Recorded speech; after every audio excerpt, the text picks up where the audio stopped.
take this country back and give the nation the leadership it deserves, and it's going to start right here with the people in this rally and the people in the great state of Michigan.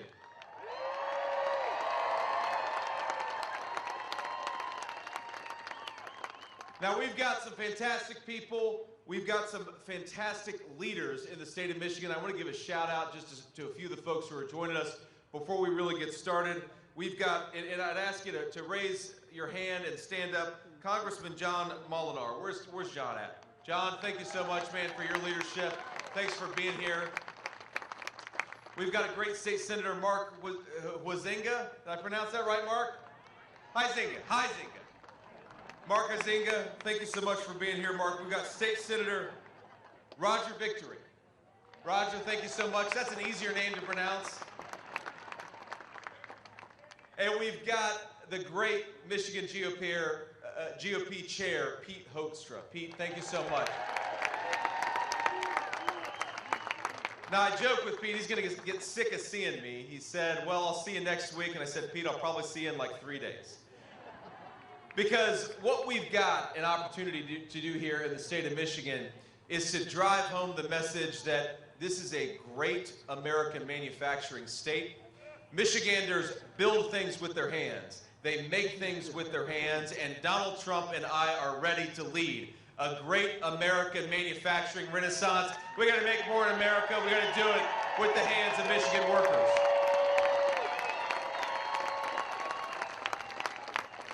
Now, I don't know if you saw yesterday, but we had a pretty fun debate in New York City. Did you guys watch the debate? We had a little fun.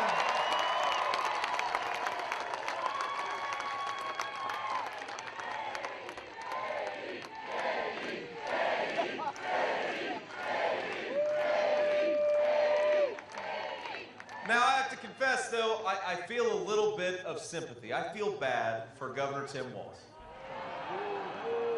Some of you clearly don't. But here's what I said to the governor last night is he has got actually the toughest job in American politics, and in some ways, I've got the easiest job in American politics. Because all I've got to do is remind the American people that just 4 short years ago, we had rising take-home pay, we had lower inflation, we had a secure border, and we had it thanks to the leadership of Donald J. Trump. That's an easy message to get out there to the American people.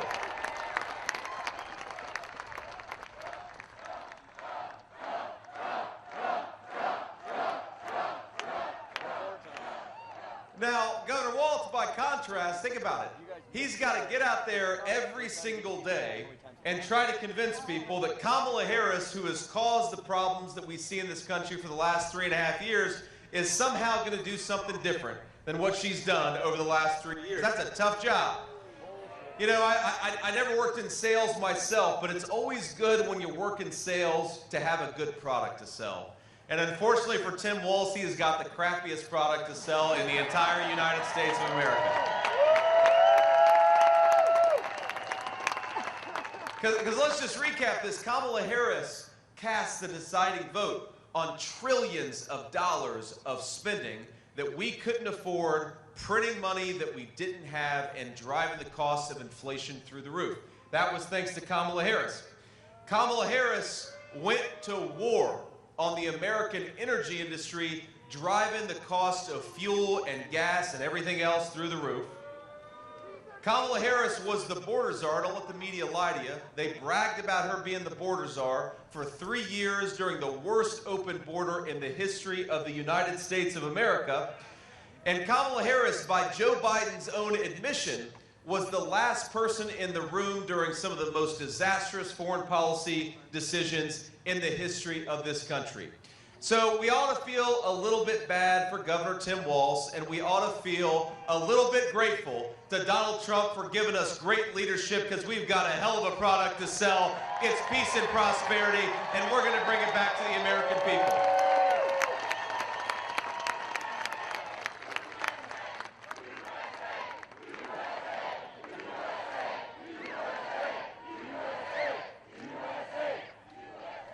Now, a lot of you know my story. I've actually got, my 4-year-old is here campaigning with us, and we're having a lot of fun. Now, of course, right behind us, we've got this great Motor Speedway, and I'll say that, I don't know if y'all saw, you probably couldn't see because we've got these semi-trucks everywhere, but the Secret Service took us on a little run around the race car track. That was pretty fun. Pretty fun for the 4-year-old, though I will say, and I love these Secret Service guys, they're doing a good job, but man, they drive like they're driving Miss Daisy. I do not think that we got close to 28 miles per hour out there on a racetrack. My 4-year-old is raising hell in the back seat. He's like, Daddy, aren't we on a racetrack? And I'm like, yeah, I thought so. But, you know, it drives home how much we have a great tradition of driving and of sportsmanship and of building the vehicles that have made this country go for a century in the state of Michigan. That's an incredible thing to be proud of. But you know what we have done over this country the last 3.5 years? We've got a vice president who has declared war on the Michigan auto industry and has said that she wants to force everybody to drive an electric vehicle. Is that a good deal for the state of Michigan? Now, it's not only that she wants to make everybody drive an electric vehicle, she wants to tax all of you so that she can give rich people money to buy cars that were manufactured in China. It's the worst, and this is why I say Governor Tim Walz has got to sell the worst product in America, because I think Michigan auto workers would join me in saying we need to build our own cars and Americans can drive whatever the hell they want to, because this is the United States of America and we believe in freedom.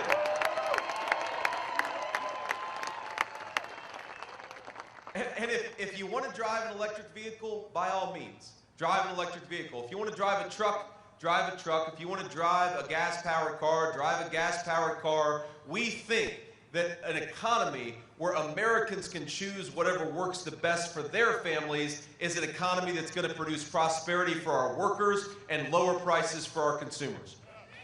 The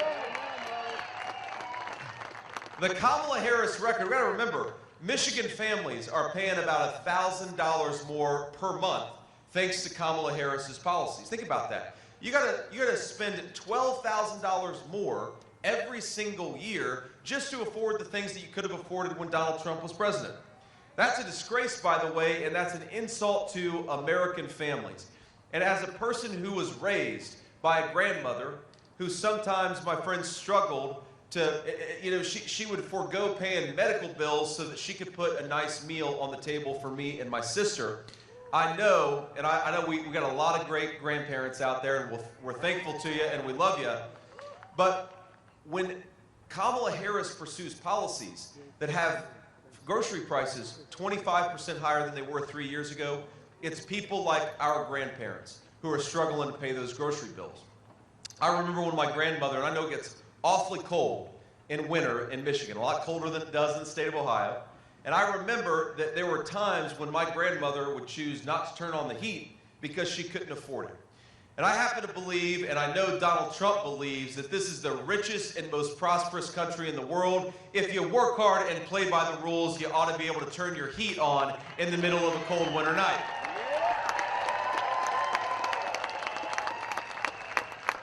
But I know there are a lot of American families who are going to forego, who are going to sacrifice on the basics because of the inflation of Kamala Harris. And I know there are a lot of Americans who are watching on TV or are going to see some of these clips later. And I just want to say, I think I speak for every single person at this rally, that if you work hard and play by the rules, Donald Trump and I are going to fight for an economy where you can provide for your family however you see fit. That is the American dream. Work hard and play by the rules, you get a good life in this country, and that's what we're going to fight for every single day.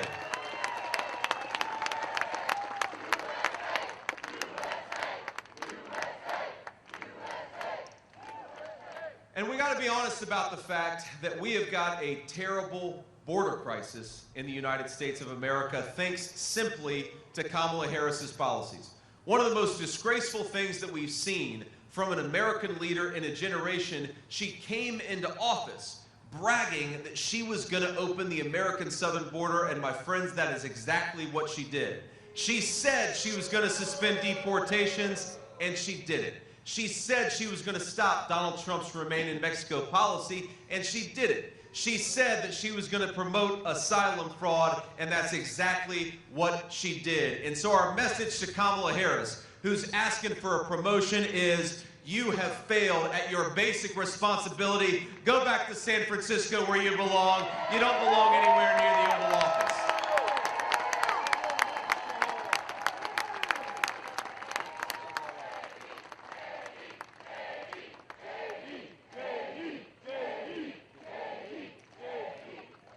You know, the debate moderators tried to fact check me on this yesterday. They said what? You know, because here's one of the things I've seen, and I've seen this in small towns in the state of Ohio. I've seen it in Pennsylvania. I've seen it in Michigan.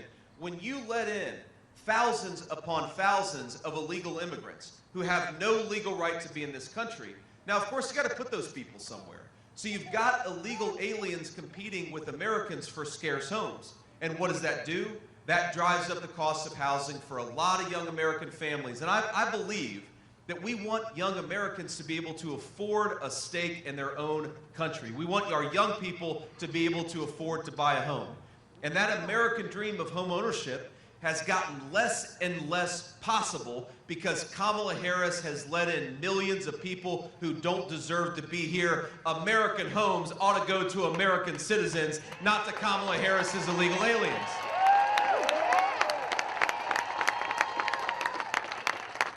And so while Kamala Harris has rolled out the red carpet for illegal aliens, she's offered to give Medicare to illegal aliens, which would bankrupt that program and throw millions of our elderly citizens into poverty.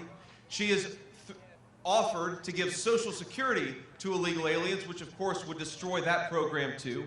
Kamala Harris has said she wants housing and medical benefits to go to people who don't have the legal right to be here in this country.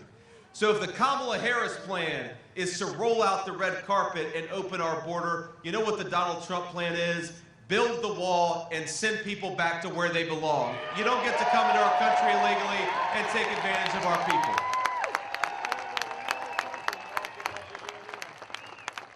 And you know, the Democrats talk about compassion. They talk a lot about compassion. And I was asked yesterday about child separation. Because their idea is that if you're enforcing the border, somehow that's not compassionate. And there is no bigger lie in this country told by Kamala Harris and her media allies. A border enforcement is the most compassionate thing that we can do. It's true for people south of the border, and most importantly, it's true for American citizens who deserve to be able to build a life in the community that all of us love. Now think about this. When they talk a lot about child separation. Did you know that we have about 320,000 children that the Department of Homeland Security has just lost? We don't know where they are. Some of them we know have been sex trafficked by these terrible Mexican drug cartels. Some of them we know have been used as drug mules by those drug cartels. 320,000 American children. 320,000 illegal alien children. We don't hold anything against them, of course, but the fact that Kamala Harris has opened the border has made those children prey to the most disgusting predators that exist anywhere in the world, and that's those evil Mexican drug cartels. So every time somebody tells you that it is compassionate to open the border, tell them about those 320,000 missing children. Every time Kamala Harris tells you that it's compassionate to open the border, tell them that you'd like to live in communities where your fellow Americans aren't dying of fentanyl overdoses. Tell Kamala Harris that the compassionate thing is to close the border, it's to re-elect Donald Trump and bring border security and sanity back to the United States of America.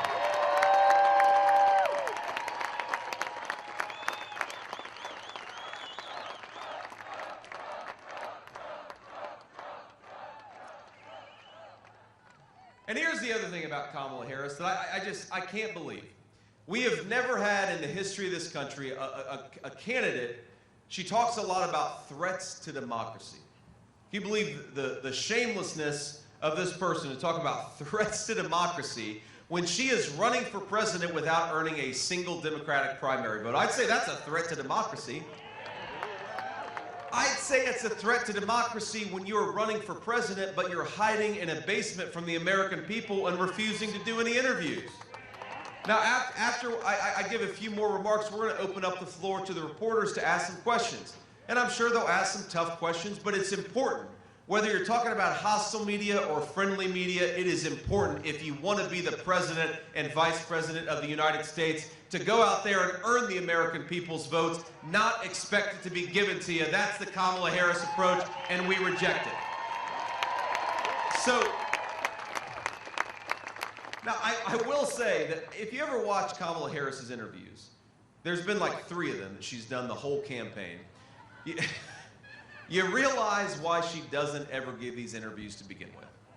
Because she'll stand up there and they'll say, what is your specific plan for lowering the price of groceries and lowering the price of housing? And Kamala Harris will say something like, well, did you know I grew up in a middle-class family? I used to mow the lawn. We had a very pretty lawn.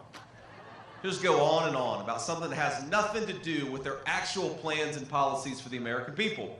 Or they'll say, you know, Kamala Harris, the world was much more stable and peaceful when Donald Trump was president. Now we have a new war breaking out seemingly in every continent. What is your plan to bring back peace and stability to the world? She'll say, you know, when I was a teenager, I worked at McDonald's and I was very good at making the hash browns. And any person with a lick of common sense is watching and saying, well, okay, but what the hell does that have to do with bringing peace and stability back to the world? Now, here's a plan that I would propose to Kamala Harris, and I mean this in good faith, Kamala. If you'd like to bring peace and stability back to the world, I recommend you vote for Donald J. Trump for president, because he's already done it, and he's going to do it again.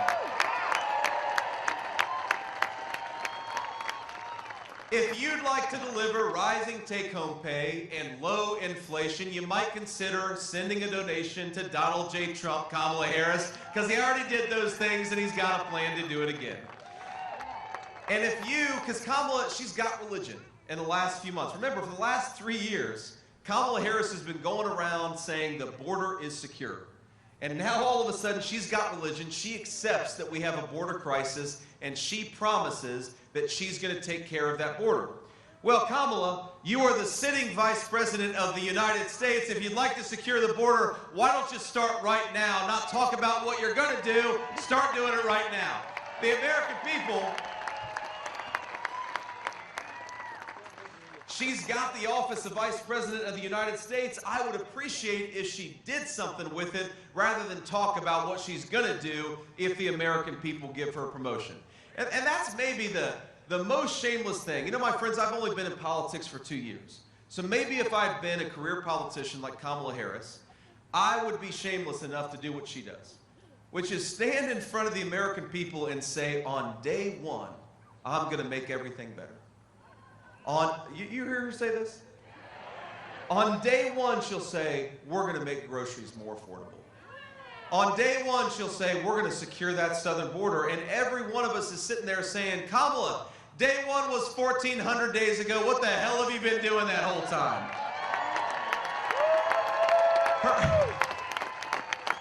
Her whole campaign is about gaslighting the American people and pretending that she is nowhere near the seat of power when she is the sitting vice president of the United States. She talks about wanting change. Well, I agree, Kamala Harris. That's something that we agree on, and the best way to deliver change for the American people is to get back to the common sense leadership of Donald Trump and to stay the hell away from Kamala Harris and her broken policies.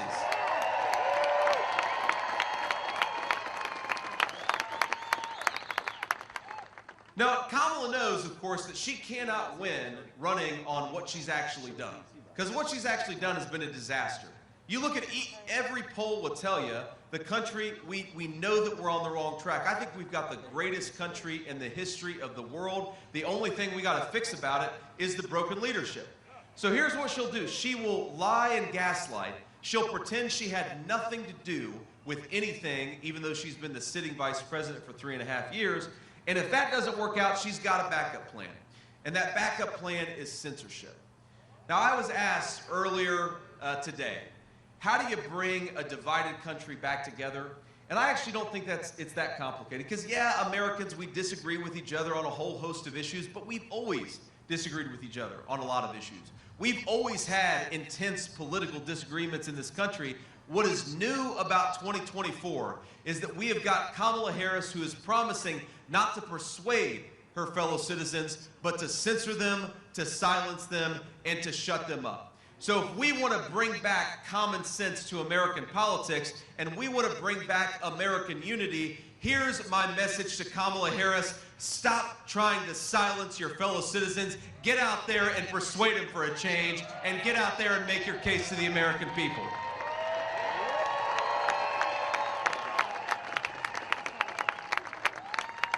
And I think this is actually the biggest reason why Donald Trump has built the biggest, most diverse tent in the history of the Republican Party. Think about this. Think about the list of people who have endorsed Donald Trump in this election. You've got, from the right side of the spectrum, you've got Brian Kemp, the governor of Georgia, Nikki Haley, the former UN ambassador. You've got, of course, me and Donald Trump on a team with Tulsi Gabbard and Bobby Kennedy. Now, isn't that an amazing thing? And I think the reason, I don't just think that, I actually talked to Bobby Kennedy earlier today. One of the biggest reasons why Bobby Kennedy endorsed Donald Trump is because Donald Trump is the candidate of the First Amendment. He's the candidate of free speech. He is not the candidate of censorship like Kamala Harris.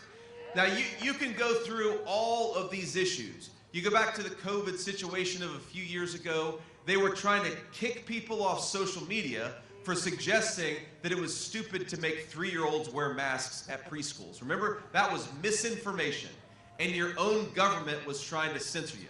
We can go back to any number of issues. There are a lot of people who believe that we ought to speak our minds in the United States of America. We're sick of being told what to think and what to say, and we are the party of free speech and First Amendment principles.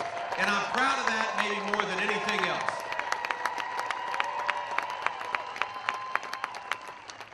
Because if you don't believe in the First Amendment, nothing else makes sense in the United States of America. If we can't debate and disagree with our fellow citizens, then we do not have the most fundamental rights guaranteed by the U.S. Constitution. And so if you're watching from home, and you're a Democrat or you're an independent, and you believe that the solution to America's ills is for us to debate with one another and come to some common sense solutions, you are welcome in Donald J. Trump's Republican Party. You're welcome with Bobby Kennedy and Tulsi Gabbard and everybody else, because we believe in protecting your right to speak your mind, and we're going to fight for that every single day of Donald Trump's next administration.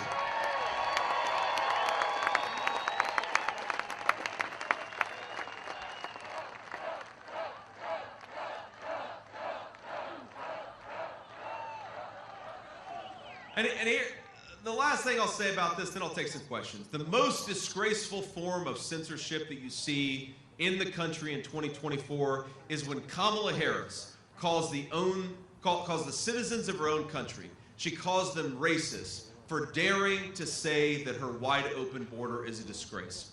And I think of all the things that Kamala Harris has done, this is the worst. Because it is a fundamental right of this country that when we think Kamala Harris is doing a bad job, we have the right to say so. When we see Kamala Harris flooding our communities with fentanyl, we have the right to say so. When we see Kamala Harris allowing 320,000 children to go missing, we have the right to say so. Kamala Harris, I have a suggestion. Stop trying to silence your fellow citizens. Get out there and persuade them and do your damn job. That's a much better solution to the problems that plague this country.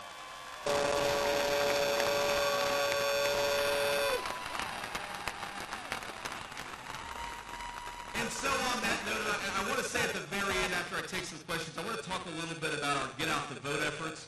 But on that note, let's open up the floor to some of our journalists. We're going to take questions, and I'd like to start with the local journalists first because the national folks get to see me all the time. But local journalists, please ask a question if you've got one. I think we're passing around the microphone back there. But ask about anything because, again, Donald Trump and I believe we ought to earn your vote, and part of that is answering tough questions. Hi there, Senator Vance. My name is Julie Foreman, reporter for Forbes in Grand Rapids. This is your 5th stop specifically to West Michigan, our side of the state. Just wondering if you can elaborate on why you continue to come back to our area and advocate for your campaign. Well, because I love this part of the state. I love the state of Michigan. And frankly, I feel maybe if I come when it's a little warmer, I won't have to come so much when it's really cold. No, we're going to be here. Look, we're going to be here every week, probably me or President Trump, until the election, because this is such an important part of our state. And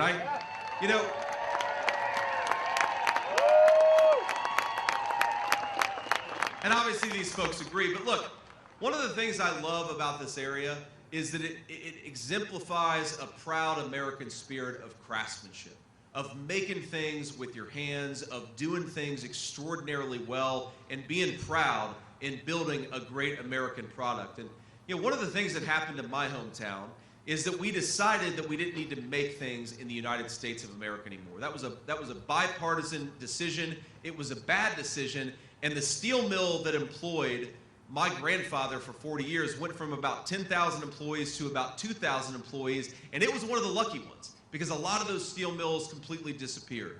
I believe that if we've got smart public policies, I believe that if we're drill, baby, drilling, if we're investing in American energy resources and American workers, if we're penalizing companies that are shipping jobs overseas and rewarding the workers and businesses that are building things right here in the United States of America, Michigan is going to lead a great American manufacturing renaissance, and I want to carry that message to all corners of the state, but especially to Grand Rapids. And so my message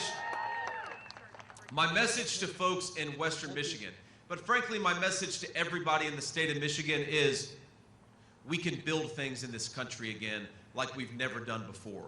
We can employ middle-class American workers doing it, and we're going to make our country so much more self-sufficient and so much more powerful when we make more in America, do it with the hands of Michigan workers, and produce broad-based prosperity for our people. We can get back to it. We just got to have smarter leadership.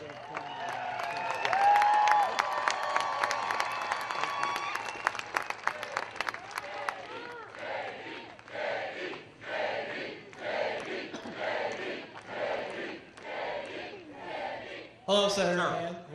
Hi, Senator Vance. Thank you for your time. I'm Matt. Good to see you. Matt Whitgoes from Fox 17. I appreciate you taking the time to answer this question. We obviously hear your message and Trump's message, former President Trump's message on election integrity. What do you say to both the Republicans and Democrats who are the township clerks, the city clerks, the county clerks, and state clerks who are saying they are providing a secure and fair election? Well, what I would say to them is that part of the reason that people are skeptical of our elections is frankly a lot of national policymakers not doing their job. So let me give you an example. Just last week, we had a broadly harder for illegal aliens to vote in American elections. And I actually think to all of the county clerks and all of the people who are working hard to make sure that we have free and fair elections in this country, they are not well served when Democrats block a common sense piece of legislation that secures American elections and makes sure that American voters are the only people voting in American elections. Isn't that common sense? Isn't that what everybody should want? And so when I talk to local elections officials, a lot of times what they'll tell me is they want the federal government to act to make our elections more secure because they want people to have faith in the work that they're doing. Folks, a lot of them, and I wish you would say thank you to them if you meet them. There are a lot of poll workers out there that are working hard to keep our elections safe and secure. We ought to say thank you to these folks, but we also ought to recognize that their federal government, led by Kamala Harris, seems to want to make it easier for illegal aliens to vote. Donald Trump and I want to make it harder for illegal aliens to vote and easier for American citizens to vote.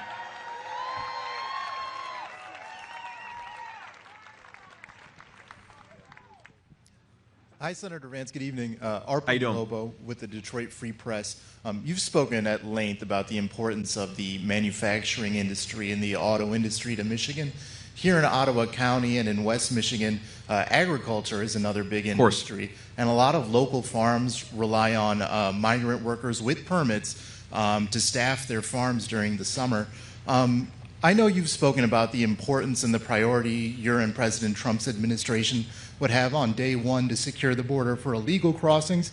What would be the administration's plan to ensure that farms in Michigan and everywhere throughout the country would still be able to have adequate workforces come harvest season? Well, look, if you're a legal resident of this country, whether your family's been here for 10 generations or 1 generation, we want you to work, we want you to provide for your family, and we want you to be able to live the American dream. And I talk to a lot of farmers, not just in the state of Michigan, but all over our country. And our farmers believe in border security almost as much as any other group of people. They recognize that Kamala Harris's open border has got to stop. We've got to secure our border and prioritize American citizens and how we administer our immigration laws. Now, you're right, of course, a lot of farmers rely on a whole host of diverse labor pools, but they ought to rely on people who have the legal right to be here in this country. It's very, very simple. And again, I think there's this idea out there that somehow American farmers support Kamala Harris's wide open southern border. That is absolutely not true. American farmers want a secure southern border. They want access to be able to export what they're producing all over the country. They want low energy prices. They want the policies of Donald J. Trump, and in 33 days, that's exactly what we're going to give them.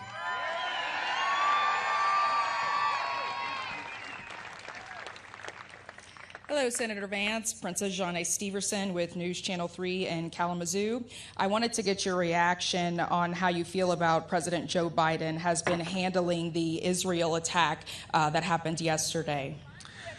Well, I don't know that Joe Biden knows where he is, and so I don't know what I think about Joe Biden's response to the Israel situation, because look, this is the biggest scandal, I think, in American politics in a generation. That for 3.5 years, the American people have been saddled with a president who clearly doesn't have the ability to do the job. It's sad, but it's also something that should anger Americans, because who went out on television and lied to them and told them that Joe Biden could do the job? Kamala Harris, and it is a disgrace. And because of it, we are in the midst of a major conflict, and America doesn't have a president who can do the job. That is Kamala Harris's fault, and the American media should not let her get away with lying to the American people. If Joe Biden can do the job, as Kamala Harris said he could, then why can't he even run for the job to begin with? It is a disgrace, and it gives lie to her entire dishonesty about his fitness to serve. I mean, look, my attitude on this is very simple. And it's funny, I didn't notice this last night at the debate, but they said, what do you think about Israel launching a preemptive strike? And then it occurred to me today, well, hell, the Iranians just launched 180 ballistic missiles. That's not a preemptive strike when you strike back. That is responding to an aggressive attack, and Israel ought to have the right to do whatever it thinks it needs to do to secure its own security.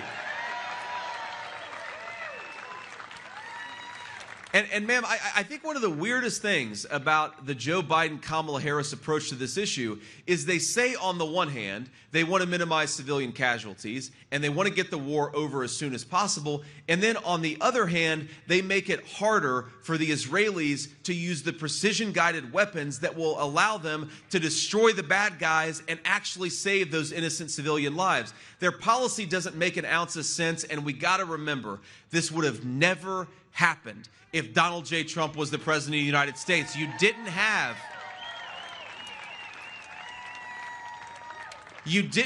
terrorist organizations launching these disgusting attacks. You didn't have one country invading its neighbors because Donald Trump was strong and Donald Trump was smart. And that strength and that intelligent diplomacy kept the world at peace. It was an amazing thing. For my entire life, pretty much every single American president has gotten America involved in some newfangled military conflict. The one exception, the one time where you didn't have an American president getting involved in some foreign conflict was the 4 years of Donald Trump's steady leadership, and we've got to get back to it in this country.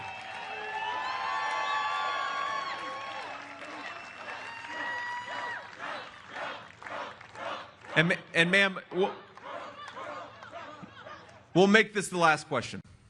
Go ahead, ma'am. Hello, Senator Vance. I'm Sarah Leach. I'm from the Detroit News.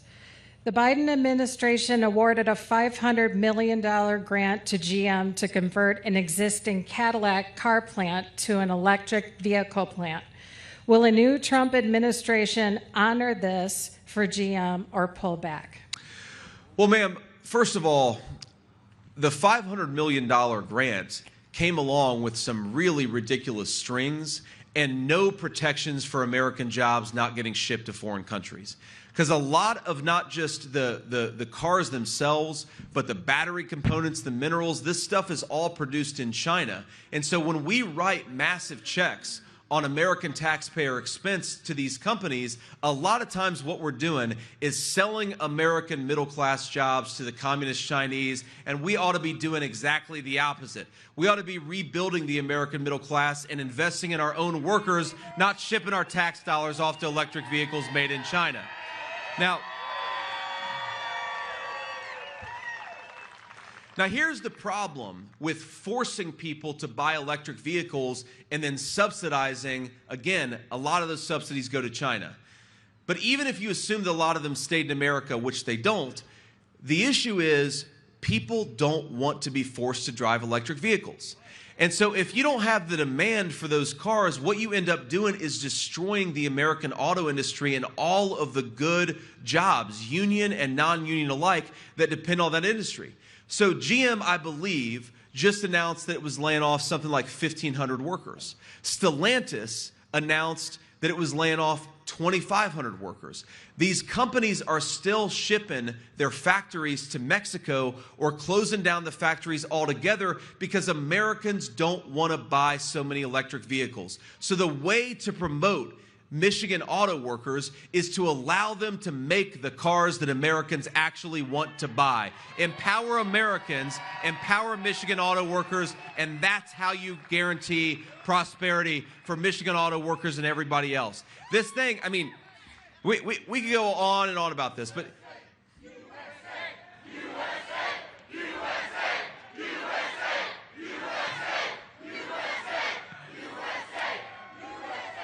We go on and on about this, but I talk to a lot of senior leadership of various American car manufacturers.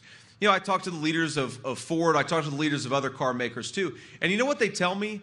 That the electric vehicles are sitting on the lot for 4 or 5 times longer than the gas-powered cars. So when we force all of these auto manufacturers to produce cars that people don't want, we destroy Michigan auto workers' jobs and we destroy Michigan prosperity. What Donald Trump and I want to do is empower people to drive the cars that they want to drive and empower Michigan auto workers to make what the American people want. They're better at it than anybody. We just need to let them do their job and promote their prosperity, not destroy it and ship it off to China.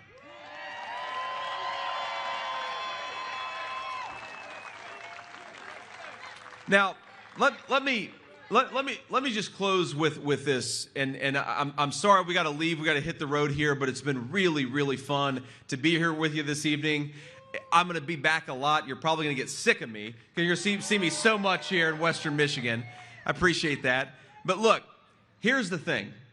We are not going to win this race unless we get out there and vote, and if we do, we are going to make Donald Trump the next president of the United States. It is that simple.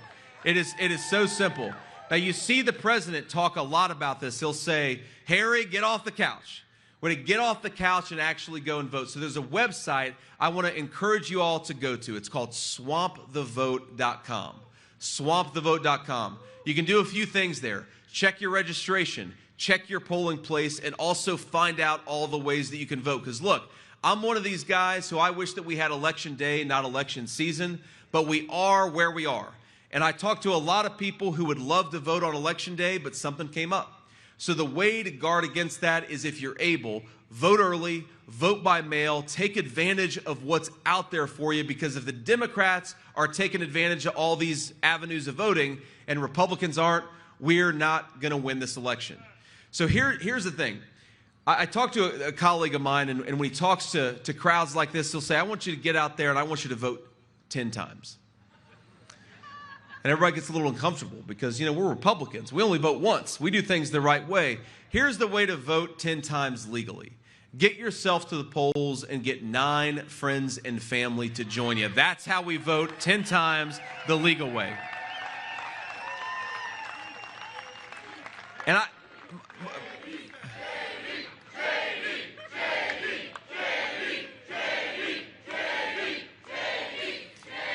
And look, my friends, I really do believe. I look at the polls, I look at the energy on the ground, I feel so confident that we are going to win this race and make Donald Trump the next president of the United States.